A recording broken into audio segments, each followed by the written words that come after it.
To convert euros to USDT on Coinbase, start by opening the platform and clicking on the search bar at the top of the screen. Type USDT in the search bar, and from the search results, select the Tether option for USDT. This will open a new screen where you'll need to click on the Buy and Sell option. Next, enter the amount you want to convert and click on the Pay With section. Select your Euro wallet from this section. If you don't have one, you can create it in your Coinbase app.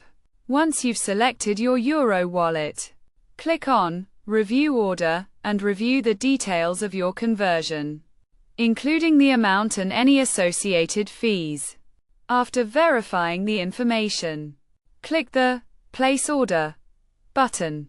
By following these steps, your euros will be successfully converted to USDT.